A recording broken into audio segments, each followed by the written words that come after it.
Hello dear student, आज हमें सीखना है nitro ethane into ethyl amine कि हम इथाइल एमीन को नाइट्रो इथेन से कैसे बनाएंगे। देखिए हमने क्या करा, हमने नाइट्रो इथेन लिया और इसका रिडक्शन कराया और हमने यहाँ पर जो रिड्यूसिंग एजेंट लिए टिन और हाइड्रोक्लोरिक एसिड लिए।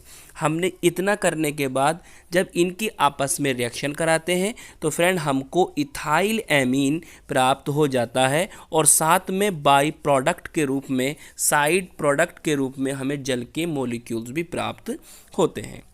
तो फ्रेंड्स, सो सिंपल रिएक्शन थी कि अगर आपको इथाइल एमीन नाइट्रो इथेन से बनाना है तो आपको नाइट्रो इथेन का रिडक्शन करना होगा और यहाँ पर रिड्यूसिंग एजेंट टिन और HCl लोगे। आप टिन और HCl के स्थान पर कोई और दूसरा रिड्यूसिंग एजेंट भी ले सकते हैं। क्लियर? तो इस तरह से फ्रेंड आपको इथाइल एमीन प्राप्त हो जाएगी। चलिए अब थोड़ा सा इसे हम डीपली समझते हैं। देखिए किस तरह से आपने नाइट्रो इथेन से इथाइल एमीन बनाया। देखिए ये फॉर्मूला है आपका नाइट्रो इथेन का। नाइट्रो इथेन की रिएक्शन जो आपने कराई है फ्रेंड, वो कराई है नवजात हाइड्रोजन से, नेसेंट हाइड्रोजन से। आप हमेशा याद रखो जब हम रिडक्शन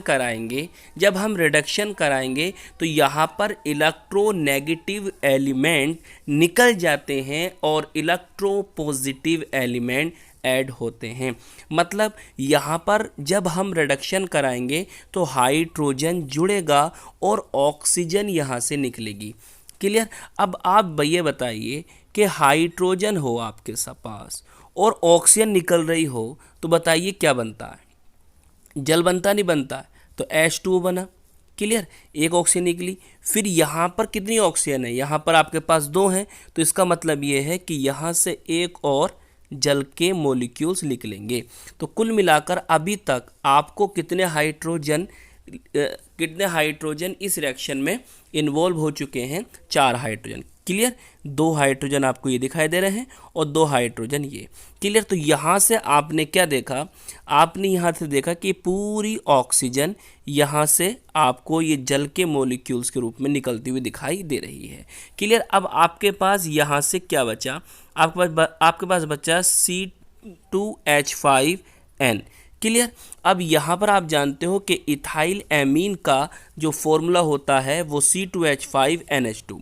क्लियर? तो यहाँ पर 2 हाइड्रोजन यहाँ पर आएंगे। तो कुल मिलाकर कितने हाइड्रोजन यहाँ पर लगे? 2 हाइड्रोजन ये हैं और 4 हाइड्रोजन ये हैं। तो कितने नवजात हाइड्रोजन लेने पड़े आपको? कितने नेसेंट हाइड्रोजन लेने पड़े? 6। तो इस तरह से फ्रेंड ये रिएक्शन आपकी सोल्व हो जाएगी। सो सिंपल रिएक्शन थी। आई होप ये वीडियो आपको समझ में आई होगी कि आपने नाइट्रो इथेन से इथाइल एमीन कैसे बनाया। हम मिलेंगे आपको इसकी नेक्स्ट वीडियो में।